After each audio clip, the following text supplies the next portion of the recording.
Now that we've discussed how to share information in a way that is efficient yet effective and will set your clients up for success and create a smooth process for yourself internally, let's get into the final two steps which focus on kickoffs. In order to ensure the appropriate context, information, and data is being shared, we recommend conducting an internal kickoff to start. During this call, you should prep for the client kickoff as well. And now some may say that this seems like overkill. I'd have to disagree. After a complex sales cycle, AEs will have a lot of knowledge of the account and the stakeholders that they engaged with. And some things are way more effective to convey in a conversation. For example, are there politics at play in the customer's business that may impact adoption? And there's also providing insights on how various stakeholders like to engage. And who are the advocates versus who are the detractors? It's often best to communicate these things over a conversation versus through a CRM field, a Slack, or an email. But you also don't want these meetings to be very long. So let's talk about how to structure them.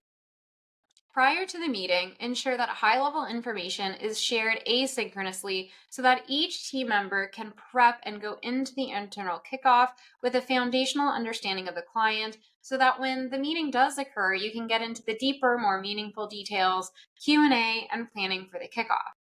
Now, some of this would have been covered in the first steps in our last video, but we also want to make sure that AEs are considering how they share this information with CSMs as well, and what's most effective.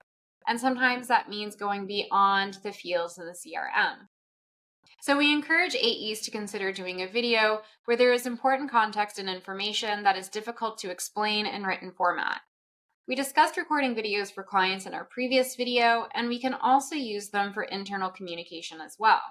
We also want to make this a repeatable process so that AEs and CSMs know what to expect with each handover, and that over time you get a lot more faster, and not to sound like a broken record, but efficient and effective with your handoffs. We can do this repeatable process by creating consistent tools and frameworks to capture meaningful information.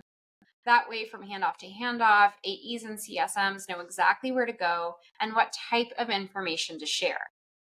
Ideally, AEs will also have had a mutual action plan in place during their sales cycle, which would include defined success criteria, which can be shared with the CSM. And then the CSM can then in turn use that to start filling out their success plan. Having a shared framework across the buyer and customer journey makes this step a lot more effective. And again, this becomes a more repeatable, scalable process. We also recommend using a shared framework across sales and customer success so that the entire buyer and customer journey is anchored around the same framework. And the framework that we use for this is the PART framework. We will get more into how to align the mutual action plan and success plans in our next video. But for now, we are going to continue to focus on the kickoff calls and how PART can help you structure your internal kickoff calls. And so we can demonstrate how to apply the PART framework. Let's use the Reventel and Martech Co example that we've used throughout the Quest to Quota Attainment course. And in case you are new to the Quest to Quota Attainment series, or you need a refresher, here is a brief overview of the example and scenario we've been using. So Reventel is a call and revenue intelligence platform, and they sold their solution to a company called Martech Co, which is a marketing and customer engagement platform. And here is how we use PART in the handoff between Reventel and Martech Co. So first, starting with the P, which stands for problem. Martech Co lost 10 opportunities last quarter that were forecasted as commit, and they have no idea why, because they don't have any visibility into prospect calls. This pattern has continued, leaving them at 30% of their annual quota. Next, we move into the A of PART, which is action. When this issue started 2 quarters ago, Martech Co's leadership asked managers to start joining prospect calls to ensure everything was in line. However, this approach did not scale, and managers became really overwhelmed, and this led to turnover that Martech Co couldn't afford. The improvement in opportunities was also negligible, and with managers focusing on late stage calls, early stage opportunities started to fall through the cracks. Martech Co. is now struggling with both pipeline coverage and progressing late stage opportunities, all with a skeleton crew. Next, we move to the RN part, which stands for result. Without a scalable solution, Martech Co. faces continued turnover, unmanageably high operational strain, and missed revenue targets. With the end of the quarter approaching, Martech Co. needs to hit its quota to receive necessary investment for scaling hiring again. Next, we move to the T in part, which stands for trigger. The urgency is driven by the upcoming end of the fiscal year, where failing to meet their profitability goals could result in a decreased stock price, risking their growth plans. This also puts their ability to secure further investments in jeopardy. So now that we've shared the client's part that the sales cycle was anchored to in terms of the problem that they were trying to solve and what the trigger was that was creating urgency around it, we can now make sure that the customer success team is also anchored to the problem and understands the urgency and why they need to act now. This provides continuity in the buyer and customer journey and ensures that everyone is on the same page of the goals and results that they are trying to achieve and what actions need to be taken in order to achieve those results.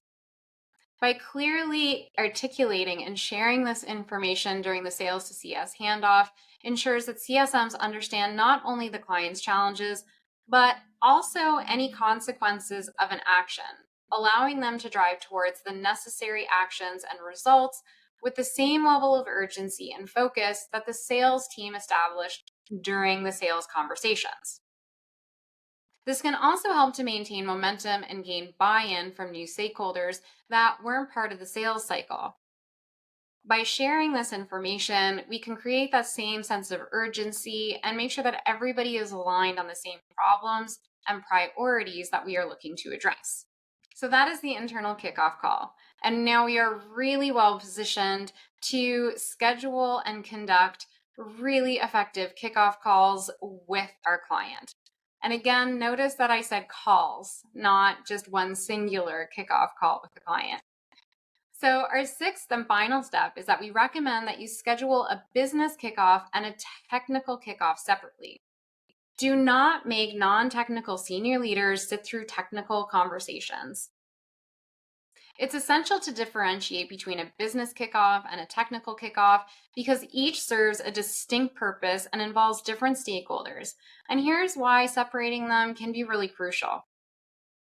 So the business kickoff is focused on aligning high-level business objectives, ensuring that everyone is on the same page regarding the strategic goals of the project. This meeting is typically attended by senior leaders, decision makers, and business stakeholders who are primarily concerned with the overall impact of the solution on their organization's goals, such as revenue growth, market expansion, cost reduction, or customer retention. Now, the purpose of the business kickoff is to set the stage for success by aligning the project with the company's strategic objectives. This includes reviewing the key business outcomes that the client expects to achieve, discussing timelines, and establishing success metrics. It's also an opportunity to confirm that all stakeholders are aware of their role and responsibilities throughout the project. Now, who should attend these business kickoffs? Well, any senior leaders, business stakeholders, and anyone who is really involved in the evaluation would ideally be attending. And we also want to include anyone who is really critical for the success of the implementation and change management and onboarding of this new platform. It should also include the account executive and the customer success manager and any other onboarding or implementation team members. Now, technical team members may be present, but their role in this meeting is to provide high-level context rather than dive into the technical details. Now, this should also inform what the agenda looks like. The agenda for a business kickoff typically includes a review of the strategic goals, expected outcomes, timelines, key milestones, and roles of each stakeholder. It's also an opportunity to discuss any potential risks or challenges that could impact the project's success from a business perspective.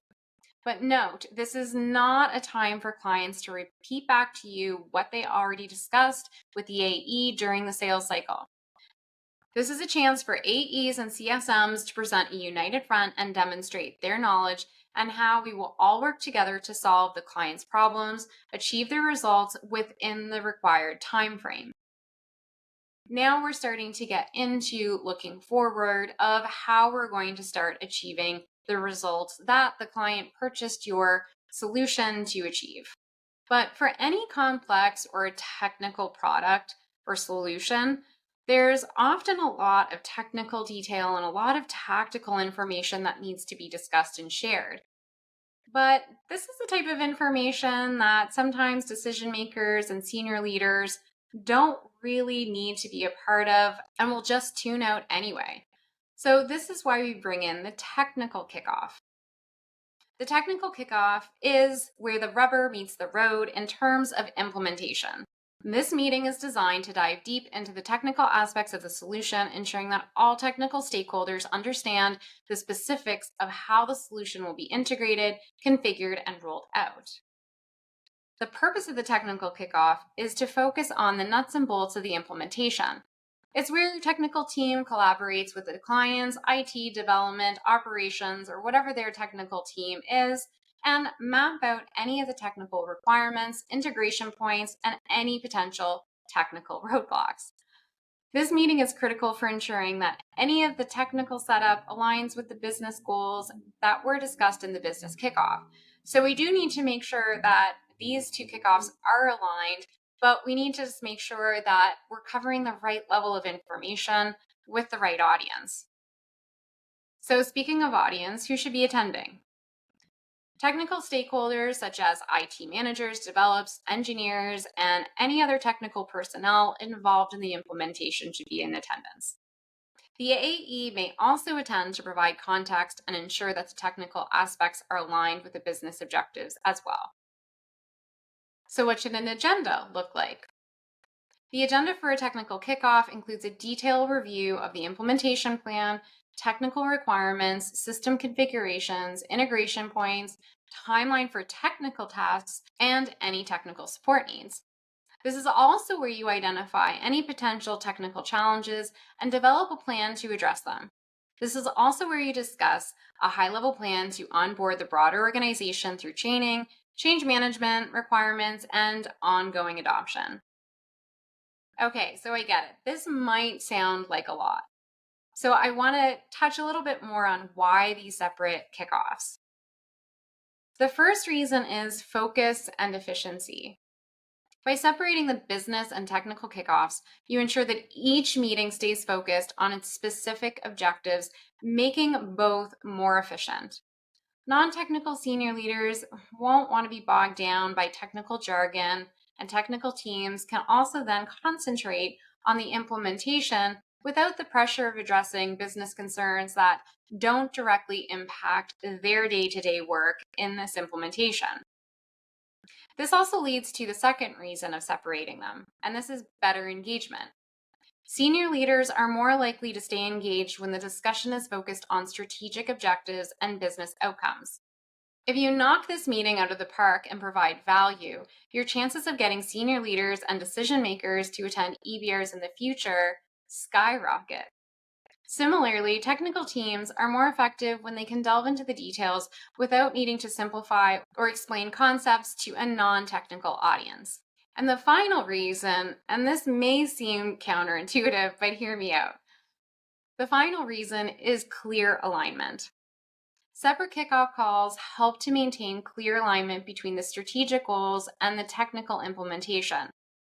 After the initial business kickoff, the outcomes and decisions can be translated into specific technical requirements, ensuring that both the business and technical teams are working towards the same objectives. Now, again, if you do these together, a lot of the message and communication might get lost because you have too many cooks in the kitchen. There are too many people that are confused either over business terms and objectives, technical terms and jargon. So we want to make sure that we are creating an engagement plan that is appropriate for each level of stakeholder and that we're ensuring that we're connecting the dots between the business plan and the technical plan. By scheduling separate business and technical kickoffs, you set the stage for a smoother implementation, better alignment between business and technical teams, and ultimately a more successful project. Remember, executives in the buying committee will tune out tactical details. If your kickoff is too technical, as a CSM, you will diminish your chances of being seen as a strategic partner. You have to make every moment with an executive count if you want to get on their calendar again. Lastly, this approach helps you assess what level of change management is needed. At this point, you can also assess if the end users are bought in and excited about this change, or if the buying committee forced this upon them. For example, is this a completely new workflow for the client, or are we replacing an incumbent and fitting into an existing workflow? How disruptive is this change? Once you've assessed the client landscape and circumstances through appropriate engagement with the right audience, then you can also determine if additional communication plans or risk management is needed during the change management process. When you combine the technical and the business kickoffs, a lot of information gets conflated, and these are the types of details that can get missed. So do these things in your sales to CS handoff for your high touch, high engagement clients, and you will see the benefits come renewal time. And for sales, if you are responsible for expansion deals, this will help your expansion pipeline in the future. It will also help with second order revenue, and it will turn customers into advocates that you can use for testimonials and references for future sales. Now it's your turn. Look at your sales to CS handoff process and identify where there are gaps. Follow the steps provided in this course and start mapping out the process for your teams internally and, of course, your customers. And sales leaders, I am also looking to you on this. Don't set your CS team up for failure and abdicate responsibilities on handoffs. Work together on what your rules of engagement will be and what your process will be. In our next video, we are going to share how two tools that are commonly used in sales and customer success, but often in very siloed ways, can be integrated to create a more seamless handoff. And those tools are the mutual action plan and the success plan.